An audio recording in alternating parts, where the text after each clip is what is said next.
صليت على إبراهيم وعلى آل إبراهيم إنك حميد مجيد اللهم بارك على محمد وعلى آل محمد كما باركت على إبراهيم وعلى آل إبراهيم إنك حميد مجيد আসলে আমরা অধিকাংশ এখানে ছোট আর এখানে হুজুরে আছেন যেহেতু বলছেন আমি একটু অল্প কথা বলতেছি এখানে আমরা যতই লম্বা ওয়াজ করি এগুলো মনে থাকবে না অল্প কিছু কথা বলবো এর সাথে আমরা একটা দুরূদ শরীফ শিখবো ইনশাআল্লাহ কি শিখবো ভাই চার ইমামের এক ইমাম ইমাম শাফি রহমাতুল্লাহ আলাইহি কি নাম বলেন ইমাম শাফি রহমাতুল্লাহ আলাইহির ইন্তেকালের পরে কেউ ওনাকে স্বপ্নে দেখছেন স্বপ্নে দেখে জিজ্ঞেস করতেছেন যে হুজুর আল্লাহ তাআলা আপনার সাথে কেমন মুআমালা করছেন ইমাম শাফি রহমাতুল্লাহ আলাইহি ইমাম সারা দুনিয়ার মানুষ যে চার ইমামরে মানে এর মধ্যে এক ইমাম তাহলে উনি কি বড় আলেম না ছোট আলেম কি বলেন বড় বুজুর্গ না ছোট বুজুর্গ তাহলে এত বড় মানুষ এত বড় বুজুর্গ এত বড় আলেম ওনাকে স্বপ্নে দেখানো হয়েছে তো স্বপ্নে ওনাকে যখন জিজ্ঞেস করা হয়েছে আল্লাহ আপনার সাথে কি আচরণ করলো উনি বলতেছে ভাই আমার এই কোরআন হাদিসের গবেষণা ঈমান আমল জিকির তেলাওয়াত কিছুই আল্লাহর দরবারে কবুল হয় কিছুই কি আল্লাহর দরবারে কবুল ইমাম শাফি রহমাতুল্লাহ আলাইহি নামাজ এটা কেমন নামাজ ইমাম শাফি রহমাতুল্লাহ আলাইহি সিজদা এটা কেমন সিজদা এটা কি আমাদের মতো সিজদা কি বলেন ওনার দাঁড়ায় নামাজ পড়া কি আমাদের মতো ওনার তেলাওয়াত কি আমাদের মতো মানে এত বড় ইমাম এত বড় আলেম এত বড় বুজুর্গ উনি বলতেছেন ভাই আল্লাহ আমার কোনো আমলে কি করে নাই কবুল করে নাই শুধু আল্লাহ তাআলা আমাকে একটা দুরূদ শরীফের ওসিলায় maaf করে দিয়েছেন সুবহানাল্লাহ একটা দুরূদ শরীফের ওসিলায় কি করছেন maaf করে দিয়েছেন তো জিজ্ঞেস করা হলো কি দুরূদ তখন উনি এই দুরূদটা শোনাইছেন ইমাম শাফি রহমাতুল্লাহর আগে এই দুরূদ কেউ কখনো শুনে নাই এই দুরূদটা আমরা সবাই শিখব কেমন ইনশাআল্লাহ আমার সাথে পড়েন আল্লাহুম্মা সাল্লি আলা মুহাম্মাদিন কুল্লামা যাকারাহু যাকিরুন ওয়া কুল্লামা গাফালা আন যিকরিহিল গাফিলুন আল্লাহুম্মা সাল্লি আলা মুহাম্মাদ কুল্লামা যাকারাহু যাকিরুন ওয়া কুল্লামা গাফালা আন যিকরিহিল গাফিলুন এই দুরূদ শরীফের ওসিলায় আল্লাহ আমারে maaf করে দিয়েছেন তাহলে দেখেন এত বড় ইমামের আমল এত বড় ইমামের জিকির এত বড় ইমামের তেলাওয়াত এত বড় ইমামের সমস্ত আমল আল্লাহ পাকের দরবারে যদি কবুলের যোগ্য না হয় তাহলে আমাদের নামাজ আমাদের তেলাওয়াত আমাদের জিকির আমাদের যুগ আমাদের ভাগরি এটা আল্লাহর কাছে কি হাইসিয়ত রাখে এই জন্য সবচেয়ে বড় বিষয় হলো আল্লাহ পাকের কাছে ফরমা পর্দা হয়ে থাকে আল্লাহ আমি দুর্বল আমার কোনো উপায় নেই আল্লাহ আমি দুর্বল আমার কোনো উপায় নাই এই জিনিসটা নাম হলো অবুদিয়ত নিজের বান্দা আমি যে গোলাম এটা যেন আমার কাজে কামে সব কিছুর মধ্যে প্রকাশ পায় জুব্বা হোক জুব্বা সুন্নতের পোশাক পাগড়ি সুন্নতের পোশাক কিন্তু এটা যদি অহংকার সুলভ হয় যে আমি পাগড়ি পরছি এখন আমার বড় বুজুর্গ দেখা যায় আমি জামা দিয়া জুব্বা সিলাইছি আমার বুজুর্গ দেখা যায় তাহলে এটাও হারাম এটাও কি পোশাক যদি অহংকার প্রকাশের জন্য হয় সেটা যত বড় বুজুর্গের পোশাক হোক এটা কি আমাদের মধ্যে সবসময় অবুদিয়ত প্রকাশ পাওয়া যায় যে আমি দুর্বল আমি একেবারে না চিজ না খান্দা না লায়ে আমার কোনো উপায় নাই আল্লাহ পাকের রহমত ছাড়া তো দেখেন ভাই আমরা এখানে যারা আছি আমাদের কয়জনের বাবা আলেম কারো বাবা আলেম বলেন আমাদের কয়জনের বাবা কালিমা পড়তে পারে সহিভাবে কালিমা তয়্যিবা আমাদের কয়জনের বাবা পড়তে পারে না ওযু বুঝে না গোসল বুঝে না দিন বুঝে না কোরআন বুঝে কিছুই বুঝে না এইরকম পরিবার থেকে আসার পরেও আল্লাহ তাআলা আমাদেরকে দুনিয়া এবং আখিরাতের সবচেয়ে দামি জিনিস কোরআনের নিসবতে কবুল করেছেন সবাই শুকর আদায় করেন আলহামদুলিল্লাহ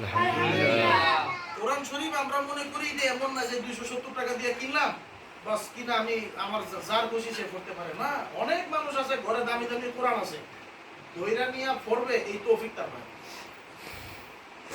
যে যে নিয়ামতের মধ্যে থাকে তার কাছে সেটা কদর থাকে না যে যে নিয়ামতের মধ্যে থাকে তার কাছে সেটা কদর থাকে না আপনি দেখবেন আপনাদের এই আশপাশ দিয়ে নদীর পার আছে আপনারা নদীর পার জানেন না এইটার কোনো গুরুত্ব আছে আমাদের কাছে কেন আমি সারা দিনে আমরা নদী দেখি অথচ এরকম নদীর পার যদি শহর এলাকার আশপাশে হইতো মানুষ 2000 টাকা দিয়ে টিকিট কাটে ঢাকা শহরে এখন শহর অঞ্চলের আশপাশে রিসোর্ট হইতেছে, 5,000 6,000 টাকা টিকিট দিয়ে ঢুকুন লাগে। রিসোর্টে কি আছে? কিছুই নেই, একটা ছোট পুকুর বানাইছে, পুকুরে বইয়া মাছ ধরে। এই পুকুরেই তো মাছ ধরবে, এইটার জন্য 6,000 টাকা দিয়ে টিকিট কেটে ঢুকতে হয়। আমাদের মাদ্রাসার আশপাশ দিয়েও আছে দামি দামি, ওই যে স্লো গার্ডেন আছে, তারপর আর ওই যে সিরাজদিখানে আর একটা আমরা যে বিয়ে খাইতে গেছিলাম। এই জন্য এগুলার কদর শহরের মানুষের কাছে আছে, কেন তারা এটা পায় না? আর আমরা সারাদিন দেখি আমরা এলাকায় ওই নদীর পাড়ে যায় মুতি, এইটা আমাদের কাছে কোনো গুরুত্বই নেই। নদী দেখতে দেখতে ভেসে পাইলো, এখানে বসে গেল, অথচ মানুষ পয়সা খরচ করে সব জায়গায় দেখতে। এই জন্য ভাই সবচেয়ে বড় যেটা কথা, আল্লাহ তাআলা আমাদেরকে কোরআনের জন্য কবুল করেছেন, এটা সবচেয়ে দামি জিনিস। বলেন জান্নাতের দাম বেশি না কোরআনের দাম বেশি? বুঝেন নাই কথা? হুরগেলমানের দাম বেশি না কোরআনের দাম বেশি? তো আবার এমন পরিবার থেকে আমরা আসছি, আমাদের মা বাবা কোনো ওজুর বুঝে না, দিন বুঝে না, স্বামী স্ত্রী একত্রিত হয়েছে যে দোয়া করা লাগে। একটা সাধারণ আলেম বা একটা যে দিন ইসলাম বুঝে, সে কত কষ্ট করে দোয়াগুলা শিখা বিবির কাছে যায়, আল্লাহ আমার সন্তানরা যেন অনেক কাজ, আমার সন্তানরা যেন কোরআন শিখে, আমার সন্তানরা যেন আমি মাদ্রাসায় পড়াইতে পারি।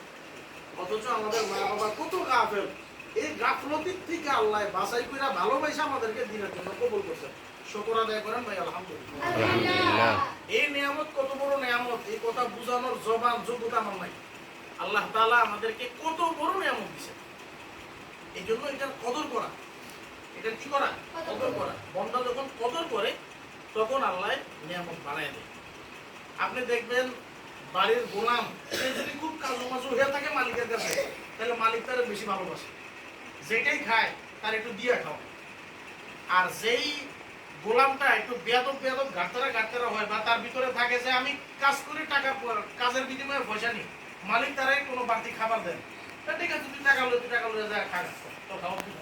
কিন্তু গোলাম যদি খুব ফরমাবরদার হয়, আর মালিকে যদি বুঝে যে না হ্যাঁ এই ছাত্রটা খুব এই আমার এই গোলামটা খুব আমার ফরমাবরদার, বাড়িতে ভালো মন্দ যাই রান্না হয় তার একটু দিয়া খায়। মাদ্রাসায় দেখবেন সব ছাত্রই ভালো, আলহামদুলিল্লাহ, আল্লাহ আমাদের সবাইকে ফরমাবরদার ছাত্র হওয়ার তৌফিক দেন। এরপরও যে ছাত্রের মধ্যে ওস্তাদকে মানার গোনার খুব কি থাকে, যোগ্যতা থাকে, ওস্তাদের দেখলে বুঝে যে হ্যাঁ এই ছেলেটা তো খুব ভালো, খুব আদবের সাথে চলে, ওস্তাদ কিছু খাইলে এরা দিয়া খায়, ওস্তাদ ভালো মন্দ তার দেখে, সুবিধা অসুবিধা দেখে।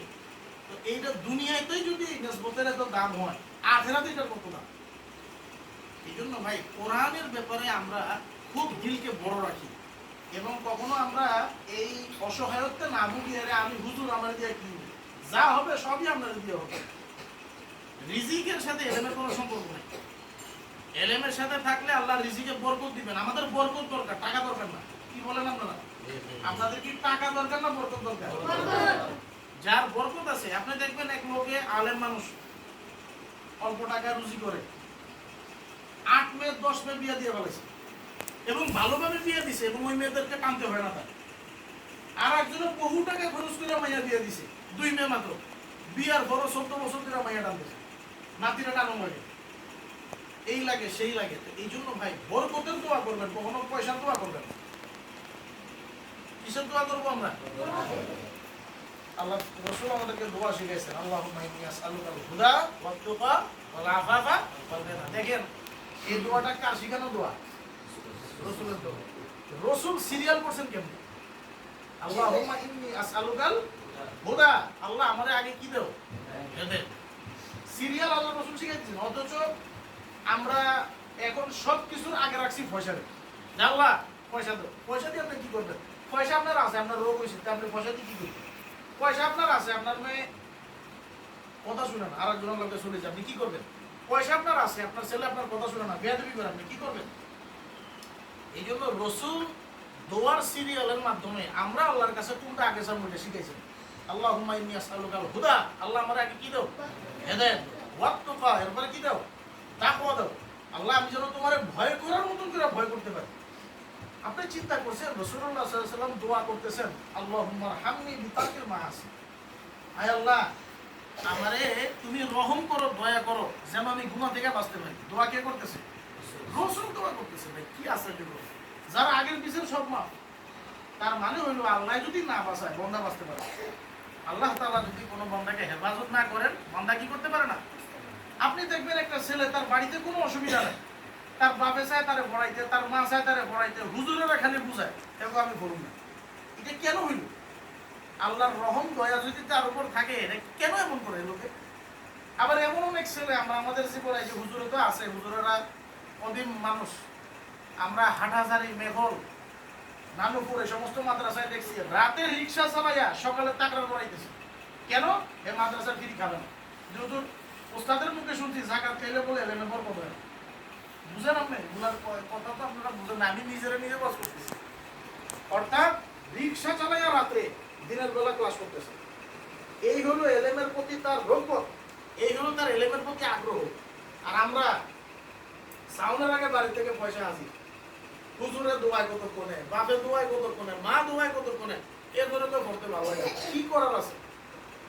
এই জন্য এই দোয়াটা বেশি বেশি করবেন ভাই। আল্লাহুম্মা রহামনি বিতারকিল মাআসি। বলেন, আপনারা বলেন, আল্লাহুম্মা রহামনি বিতারকিল মাআসি। আল্লাহ আপনি আমারে রহম করেন, আমি যেন গুনাহ থেকে বাঁচতে পারি। আল্লাহ যদি না বাঁচায়, বান্দার পক্ষে কোনো সম্ভব না। তো যেটা বলতেছিলাম, আল্লাহুম্মা ইন্নী আসআলুকাল হুদা। আল্লাহ আমাদেরকে আগে কি দেন? হেদায়েত দেন। ওয়াত্তাকা, এরপরে কি দেন? তাকওয়া দেন। ওয়াল আফাফ, এরপরে কি দেন? সুস্থতা দেন। ওয়াল গিনা, এরপরে আল্লাহ চলার মতো কিছু দেন, যেন ঋণ না করতে হয়। পয়সা কইছে লাস্টে, এখন এটা আমরা লই আইছি সবার আগে। মাদ্রাসায় খেদমত করতে গেলে আগে হুজুর বেতন কত কি করো? আমরা আগে এটা জিজ্ঞেস করি যে হুজুর এই মাদ্রাসায় কি তাহাজ্জুদ হয়?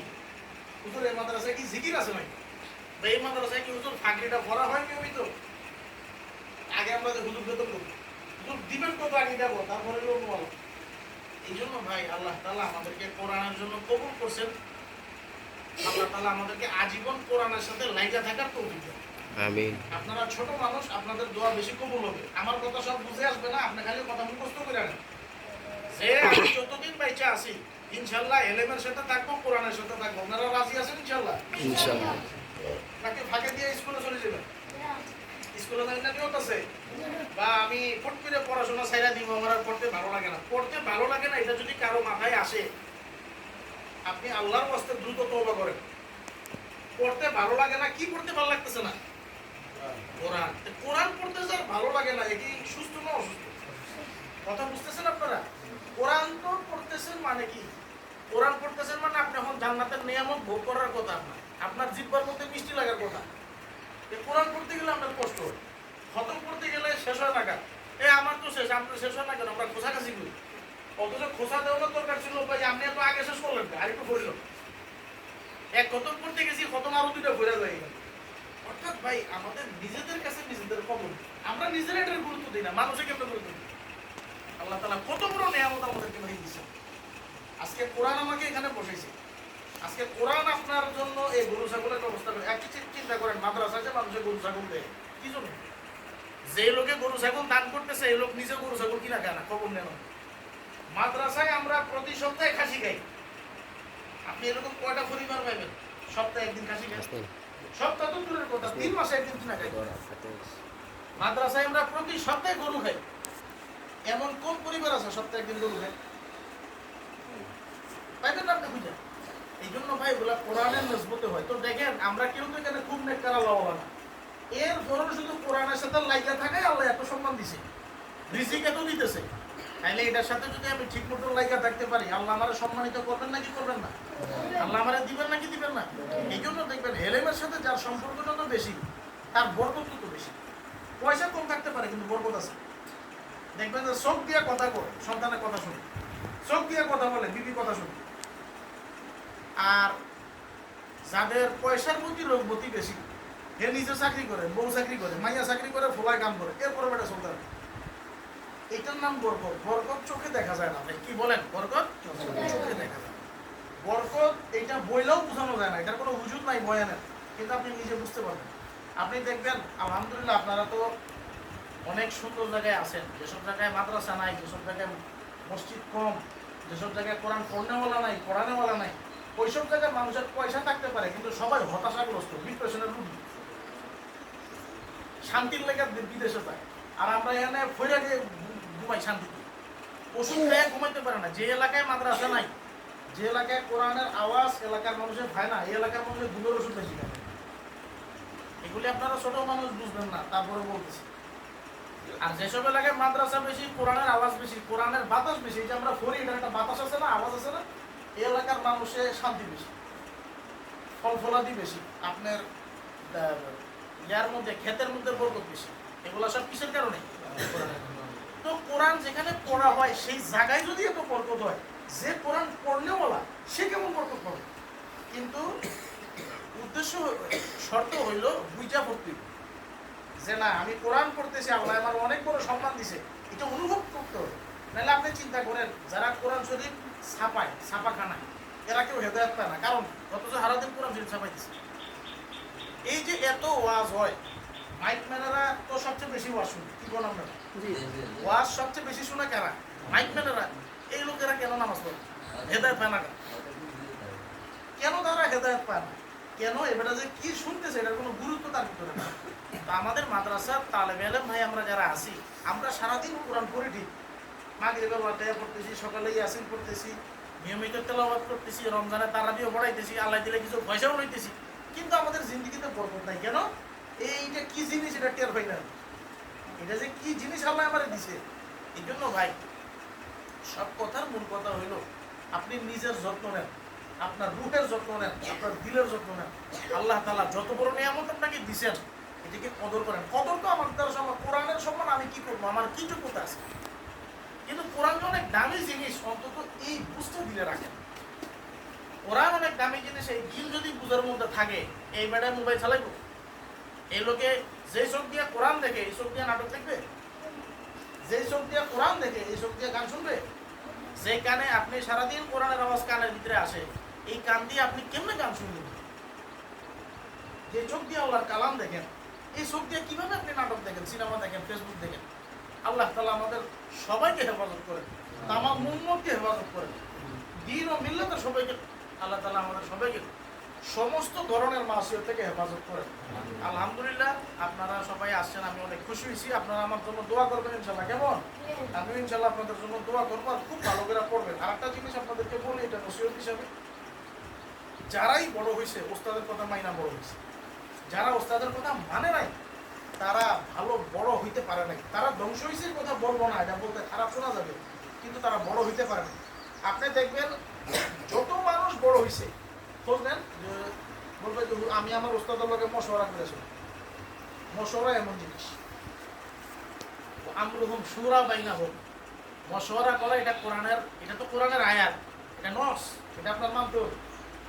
তো দুনিয়ার ক্ষেত্রেই তো মশওয়ারা ছাড়া কাজ করলে বরকত হয় না, দিনের ক্ষেত্রে কেমনি? আমি আলেম হবো, অথচ এই ব্যাপারে আমি কারো লোকে কোনো মশওয়ারাই মানি না, আমার ওস্তাদেরই মানি না। যে ওস্তাদ আমার দিন শিখাইল, যে ওস্তাদের কাছে আমি কোরআন শিখলাম, আমি ওনার মশওয়ারা মানি না, তাহলে আমি কেমনে জীবনে বড় হবো? যারা নিজে নিজে বুঝা বুঝা করছে আপনি দেখেন তারা কিছু করতে পারেন। যারা বড় হয়েছে আপনি খোঁজ নেন, প্রত্যেকের কে আছে? মুশির আছে, মশওয়ারা দেনওয়ালা আছে। আমরা এখনো মশওয়ারা করে চলি, হুজুরে এখনো মশওয়ারা করে চলে। যারা বড় আলেম সবাই মশওয়ারা করে, মশওয়ারা করে চললে বরকত হবে, মশওয়ারা করে চললে বরকত হবে। যারাই মশওয়ারা করে চলছে আল্লাহ তাআলা এদেরকে বড় করছে। ওস্তাদের কাছে নিজেকে একদম সইবা দিবেন। হুজুরে যখন খেতাবে যে আমি বাইর, তখন আমরা যাইবেন হুজুরের কাছ থেকে মশওয়ারা নেবেন। সেটা যে কোনো বিষয় হোক, হুজুর আমি এমনি এমনি এমনি এমনি করতে চাই, কেমন হয়? করবেন তো আপনারা সবাই ইনশাআল্লাহ। হুজুরের মশওয়ারা নিয়ে নিয়ে চলবেন, এমন নিয়ত কার কার আছে? সবাই নিয়ত করেন, আল্লাহ সবাইকে ভরপুর বরকত দেন, কবুল করেন। আপনার ঠিক আছে ইনশাআল্লাহ। আপনারা আলহামদুলিল্লাহ গ্রামের মধ্যেও অনেক বড় হুজুর পাইছেন, অনেক বড় আলেম পাইছেন। আপনারা এটা বুঝেন না, আমি বুঝি, হুজুরের সাথে পরিচয় করে আমি বুঝছি। আপনারা সবাই হুজুরের মশওয়ারা নিয়ে চলবেন, ঠিক আছে ইনশাআল্লাহ। বাস যখন যেখানে যেমনি দরকার হুজুরে যেমনি বলবে এমনি। আর আমাদের মাদ্রাসা আলহামদুলিল্লাহ আছে